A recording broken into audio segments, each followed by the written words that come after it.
Josh, thanks. And Gannett Trust, Bitcoin Park Unchained, thanks for having me. Give me the opportunity to share what I think is a message worth sharing, not to steal from the TED Talk people. But yes, this is a message worth sharing. I grew up in a little town outside the city called Bronxville.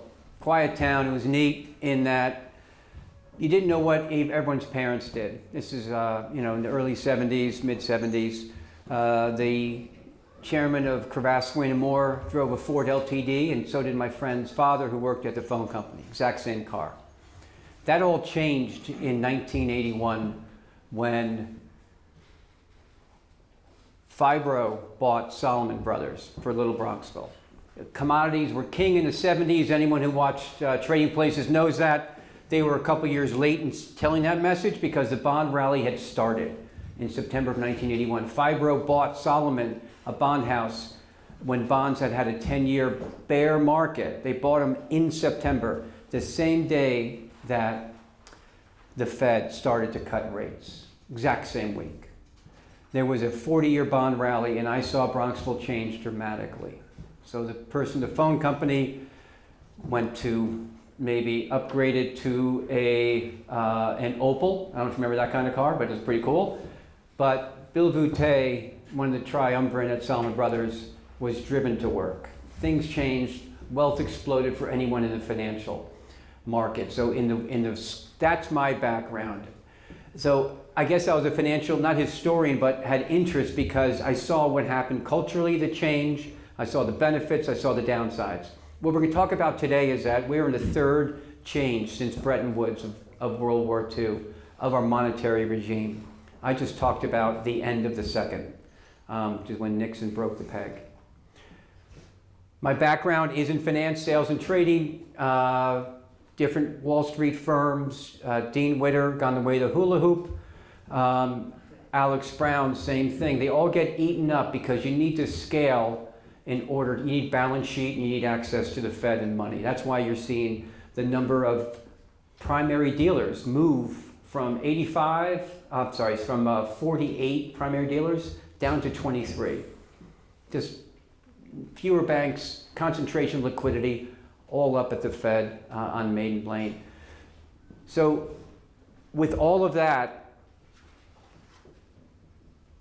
being a risk manager, I tend to look at one side, the fat tail, the risk, the downside. And all of us who are in Bitcoin, or maybe just read the newspaper, find out that maybe there's deficits and maybe wages aren't catching up. It's kind of a negative, it's a Debbie Downer moment. And I gotta tell you, people weren't really happy talking to me at cocktail parties until a couple years ago, because I was that guy. They're like, shit, don't go near Mark, man. He's gonna then talk about the debt load again. So, just by happenstance, I came into Bitcoin, got a little happier, and then I'm like, well, wait a minute, it's not just me now. There were times in the past when there was a doom story, but there was also an opportunity. Happens every time. And I'm not gonna hit all of them, so please come back to me and give me other ideas that you have that I can expand my work, share online, etc. All this is open source, so feel free to get any of the slides. With that, we're gonna kick off our discussion tonight. Is when doors close, windows open. And first, the disclaimer, because do your own research isn't just a throwaway term. It's really important with a volatile asset and a new regime so that you don't make bad decisions. To have more context is all important. And that's what this is telling you, not just a throwaway. All right, I think this next slide is the one that means the most to me, because when I look at information, I look at its persistence. And people look at the VIX, they look at the stock market, and like it can change tomorrow. The VIX can go to 80, it can go to 40. I'm not going to make an economic decision on, I'm not a trader. But growing up in the credit market, debt is a difficult dynamic to navigate. Once you have it, getting rid of it is not easy. In fact, our founding fathers understood that to the degree that the second, I think, amendment was bankruptcy put into the Constitution because of what they came from, which, remember, the sins of your father was the sin of debt, and you had to go to debtor's prison if your father died in prison. So that was one of the first things that debt is, again, a difficult dynamic to navigate. And we're not looking at debt here, we're looking at the ratio. We're looking at the ratio of how much debt the US had relative to its production. And all plans go out the window, as Mike Tyson said, when you get punched in the mouth. That's in the ring, that's in life. When it comes to finance, when you come to war, finance takes all the plans go out and you become a deficit spender. You issue debt and you hope that you win. You hope that your demographic is, say, 29 years old, not 39 or 40 years old. Because maybe you can inflate and grow your way out of it and do something, which is the first window that opened after World War II, was Bretton Woods. The window that opened. It was an opportunity to have global growth. Money got the fastest it could ever get because we never had a globally coordinated reserve currency. We've had reserve currencies, but we never had 43 countries ship all their gold. It's fascinating, and I don't think anyone knows this, over the ocean during the war into the Federal Reserve, all agreed to issue notes against it, and that's why the Marshall Plan et al. Worked. And that's why the rebuild happened, obviously benefiting the US the most, but that was the first window that opened after a massacre of World War II. We're going to touch on Vietnam in the next slides. Even though the debt load did not increase, we became a deficit spender because of the Great Society spend of Johnson, and then the war with Nixon, he broke the peg, and then COVID is the third war that we're fighting domestically. So these are what the regimes look like. A unipolar monetary system, but they rhyme. There were actions. Let's use gold as the base. Let's deficit spend and we'll earn our way out. Inflation sets in, we rebuild out. Look at when Nixon broke the peg because we were stuck with guns and butter. We were trying to do the Great Society, which failed in the late 60s. Obviously, Vietnam caused the break and the deficit spending that really, since Nixon, only for a quarter or two under Clinton have we not been a deficit spender. Deficit spending, M2 spikes, inflation sets in. FX markets, that was the window that opened. When the dollar depegged, all of these EM countries owed money in dollars, but they had a weak currency. They suffered dramatic losses, and the bonds were on the bank's balance sheets. Chase was on the brink of, I won't say bankruptcy, but they probably were. The FX market didn't exist because everything was pegged to gold. There's no reason to hedge. By 1980, as you'll see in the next slide, Citibank had 35% of their profits from a market that didn't exist in 1971. So that saved them. There's always an innovation that sets in, and obviously we know what the innovation is today. So that's a historical, that is really the money shot for the windows opening when the doors close. And again, the caveat I was going to mention why I messed up the windows and doors is because it was the gold window that closed, unfortunately, and the door to the FX market opened. So I don't care what you use, but whatever gets shut on you, there's always going to be one that opened. And so, here's a story back to Bronxville. I grew up. There's a friend of mine. Actually, it's not from Bronxville, but I met him in Bronxville. And his father was a maintenance person and a doorman in the buildings in the 70s. And one day, the owner of one of the buildings that he helped take care of walked out and said, "John, put your hand out." John put his hand out, and the owner dropped the keys to the building in his hand. And he said, if you want it, it's yours. Because the guy couldn't handle the mortgage payment anymore. John accepted the keys, and other keys that were dropped, and now manages, years later, multiple buildings in New York City, owns them and manages them. There's always, you just have to be positioned in order to take that opportunity. And again, so that's one that I kind of don't have firsthand experience with, but I do know that those instances do happen. They don't get reported.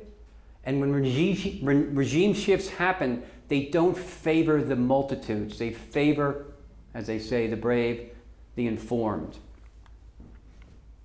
So I kind of bring this forward about what happened. And in Japan, this is why I bring this up. Joshua talked about me being a risk dimensions. Horrible name. I should change it. Bridge Capital sounds a lot better. I'm just married to it. So please walk me off that cliff of bad namedom. But in my process, Edwards Deming stands out. Guy's born in 1900, so he lived through the fire. He was the guy. He was a Satoshi at the time. He's the only person that could help Japan come out of their, think of what happened to Japan, of their mess. He created a model called the system of profound knowledge, 4 legs of the stool, and one of them is psychology. He uses data dependent, I think he's the one who said, in God we trust, all others bring data. And he might have coined that, I'm pretty sure, the first one.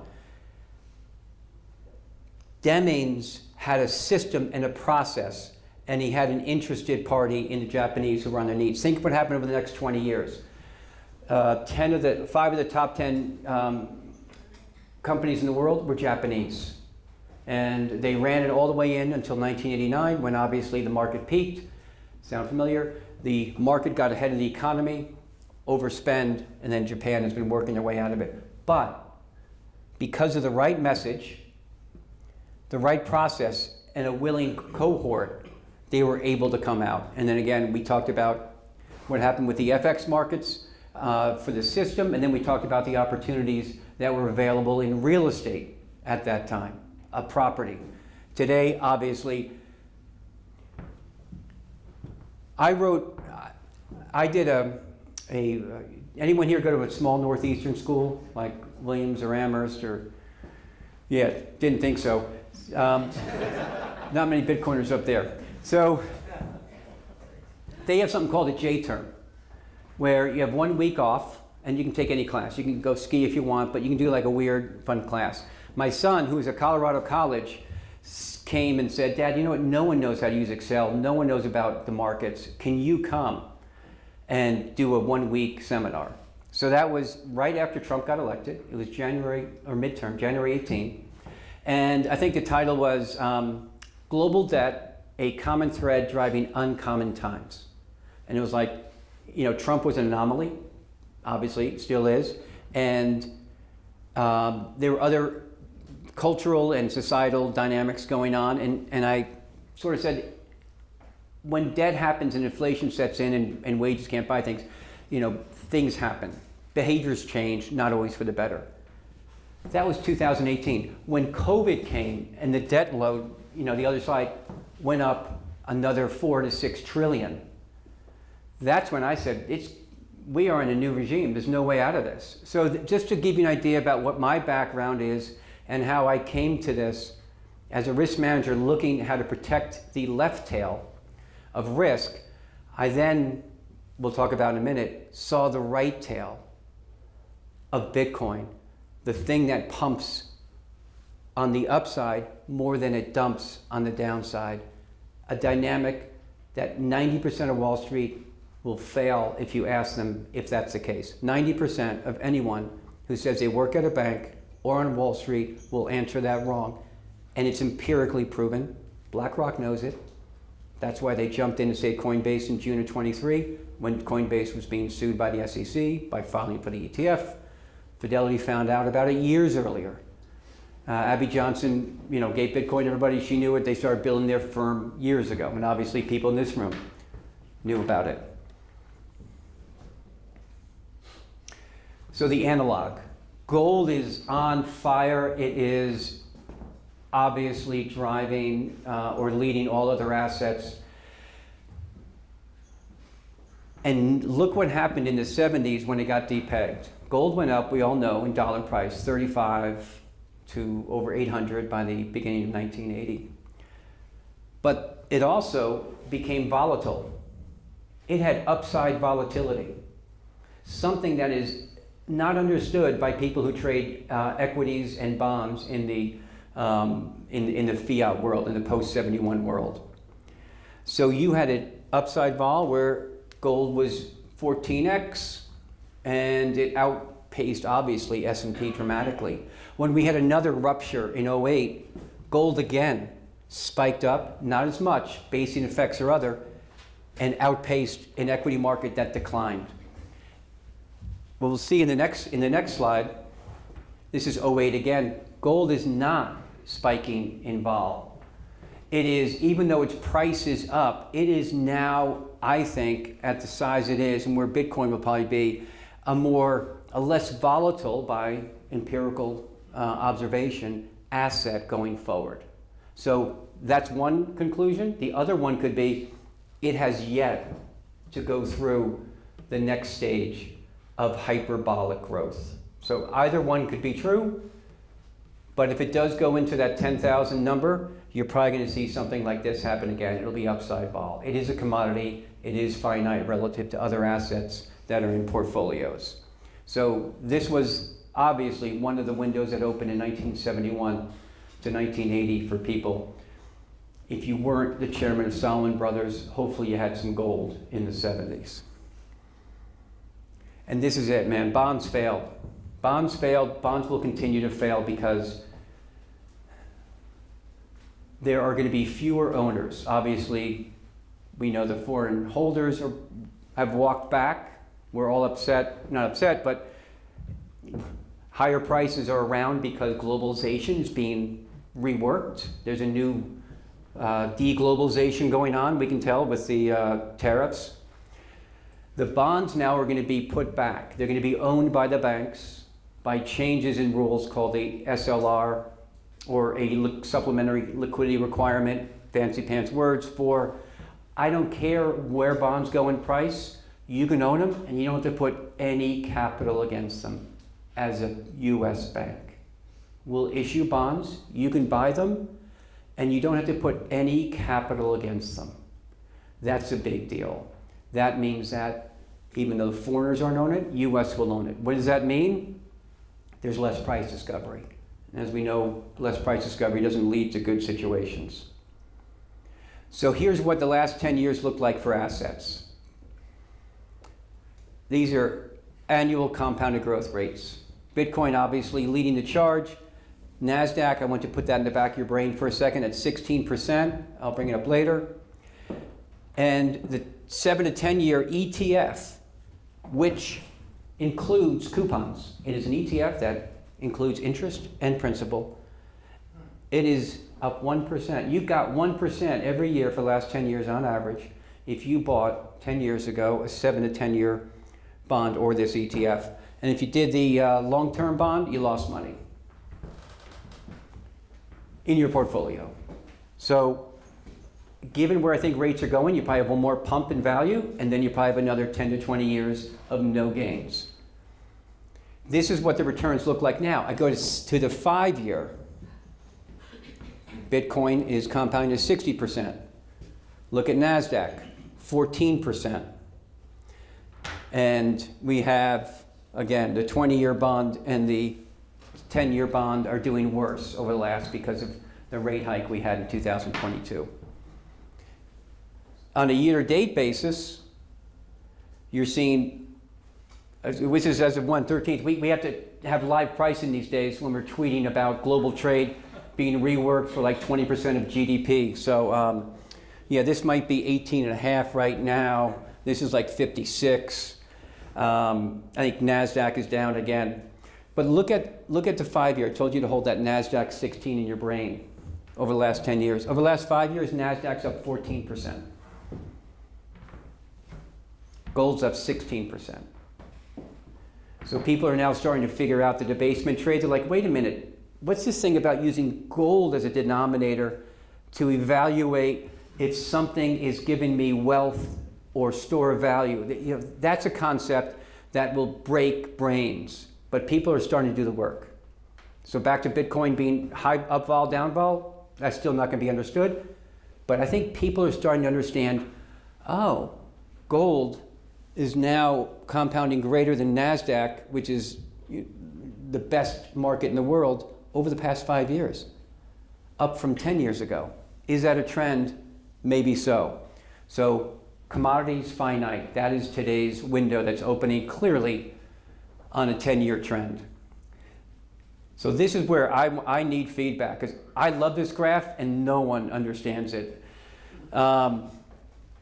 It's not they don't understand it. It is the rolling return of Bitcoin over any 3-month look back. So right here in DECE of 2020, you're looking back what it returned over the prior 3 months. And it's a rolling 3-month look back. So every day it collects the prior 63 days of returns. I use the standard calendar to compare it to the S&P, the regular working hours. And here's S&P. So you kind of see there's different amplitude. That's the first observation. Bitcoin, higher amplitude. The second one is, I think there's more upside than downside with Bitcoin. So the myth of Bitcoin being a 3x levered ETF, whenever that happens, you say, thank God you're saying that, I can still buy more Bitcoin, because it's false. And the more people think about that, the less adoption there's going to be. That myth is still out there, although it's failing. This is what I mean by it's a 3x, it's not a 3x ETF, and it has more upside than downside. It's exactly what people want. They want to have in anything, in any relationship.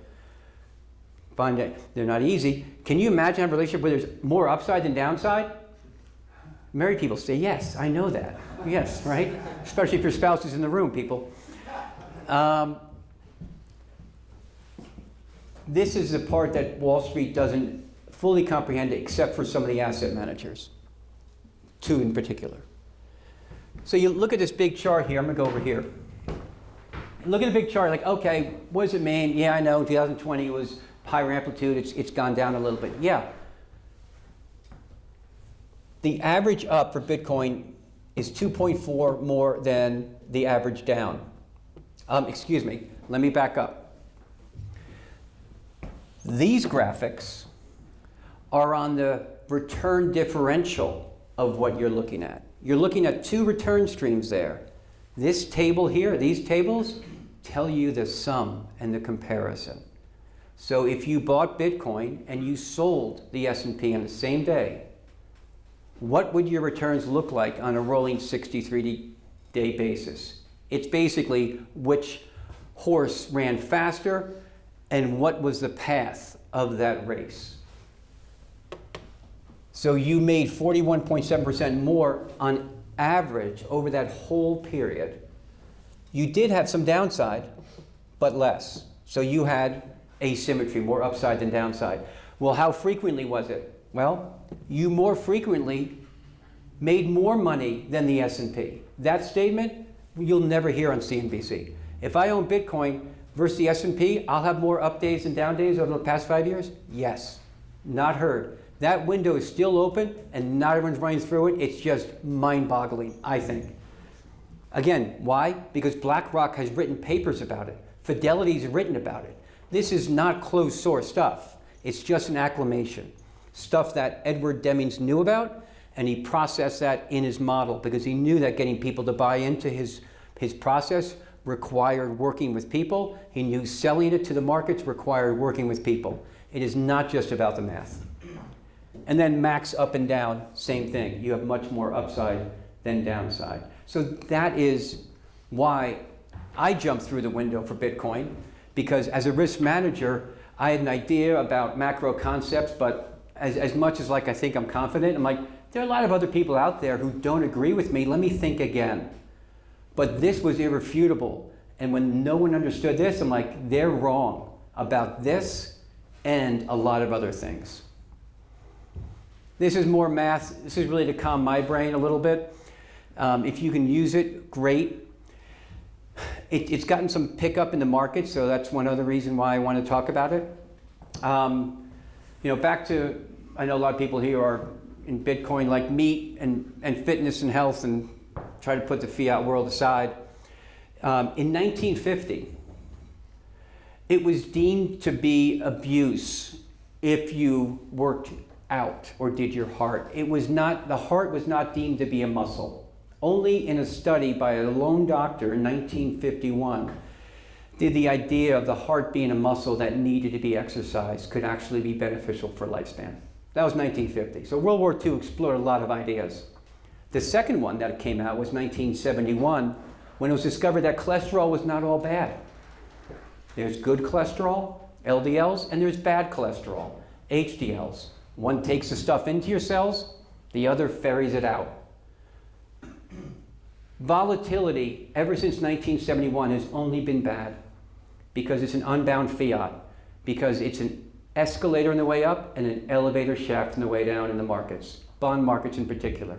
Risk and volatility and loss are synonymous in Wall Street halls, and that's a mistake. Risk, by my definition, is uncertainty. It is an uncertainty on variance of an expected pathway, which has many, but let's just say an up and a down. Bitcoin has more good cholesterol in that body, more good vol, as you'll see, than bad vol. I pointed here because I'm so used to looking at equities and bonds my whole life that I still am fixated by them. Large cap equities, more upside vol. More downside volatility. Bonds, the same thing. The reason the bonds don't have much difference, even though you can only make 4 or 5% and lose everything, is because you're not going to lose everything anymore. They're all backstopped. But the problem is your nominal gain, the inflation, are just going to eat away all your returns. So there's information in all this data, and not everyone wants to look at it. And that's why the window is still open in Bitcoin, because not everyone is taking the steps to understand it, to get through it. And then it's just, here is it. Asset allocators, they're starting to come. And this is stuff I'd love for, Josh, your team, and the folks at Unchained to look at. You're getting more stuff. You don't invest to get less. You invest to get more. Go all equities. Well, I would like to, but I really don't like the drawdowns in equities. So that's the risk-reward trade-off. Go all bonds. Well, I want to get paid. Well, how about if you do the stupid 60-40 and add just 3% Bitcoin, just a little bit, and maybe rebalance it? You have less downside. It actually reduces the amount of months you lose money. It increases the upside vol, so I hope you can take that. Wall Street conflates it and just says more vol. That is happening currently in the majority of rooms on the street.